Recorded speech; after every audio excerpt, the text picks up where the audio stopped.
Okay, everybody, how's everybody doing? So this is a little bit of a recap of what we talked about today.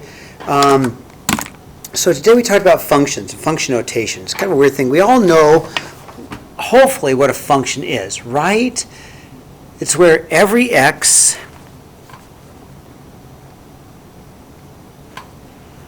has only one y. So if something is a function, we write this f of x. It just says fx means it's a function. So fx and y really are the same thing for us.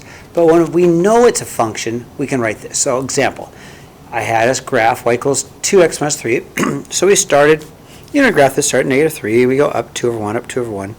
We graphed in this line, okay? Now, is this line a function? Well, yeah. There's 1y for every x, 1y for every x, 1y for every x, 1 for x. So if it is a function, instead of saying y, we'll be more specific. Hey, it is a function, so we write f of x instead of y. So y equals 2x minus 3, or how about f of x equals 2x minus 3? It's the same line. The only difference is now, since it's a function, let's say f of x. So f of x also helps us to evaluate. So I say, okay, well, f of 0, what is f of 0? That's an x value of 0. So if I plug 0 in for the x, I'd go f of 0. Same thing as 2 times 0, put the 0 here, minus 3. So 2 times 0 minus 3 is negative 3. F of 1 is a question. So plug 1 in for x. F of 1 is the same thing as 2 times, put the 1 in for x, minus 3. And that, of course, is 2 minus 3 is negative 1. F of 2, we're going to plug 2 in for x. And I'll go 2 times x, which is, I'll put 2 in here. 2 for x, I'll have 2 times 2 is 4, minus 1 is 3 is 1.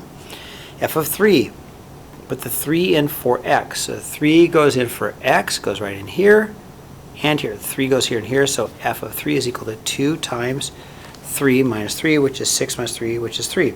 It's also this, though. F of 0, if the x value is 0, y is negative 3. F of 1, if the x value is 1, the y is 1. F of 2 is 1. F of 3 is 3. You can get it also from the graph.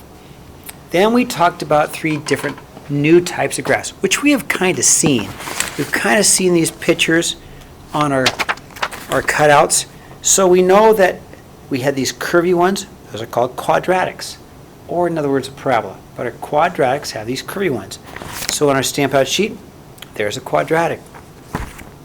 We had these V things, and those are called absolute value graphs. And then, we had those on our cutout sheets also. It's an absolute value graph. And finally, if a graph is just a bunch of dots, it's called a discrete graph. The word discrete means countable. You can count. Like there's 1, 2, 3, 4 dots.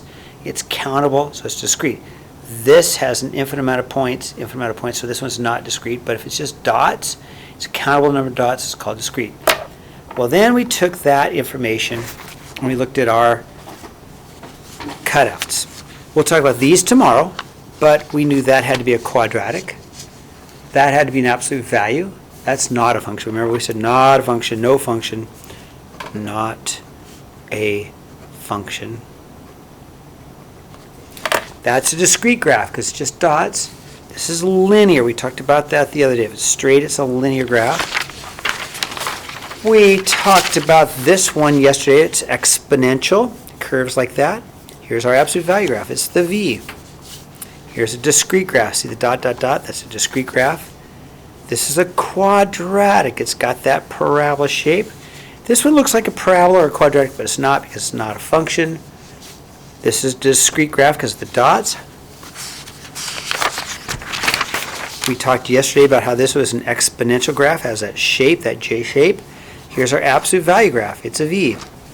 This one's not a function. Don't call it linear. It's not a function. We'll talk about this tomorrow. It's called a piecewise graph. We'll talk about it tomorrow. Here's our quadratic, and this is discrete. So we talked about that as well. We did a little bit of a mathia. Wanted the kids to get caught up on a mathia, and then the homework I gave was a worksheet on domain and range, the skills practice, pages 16 and 17, and that's all we had. So if you have any questions, come see me, okay? So hopefully that clarifies some things for you. Have a great day.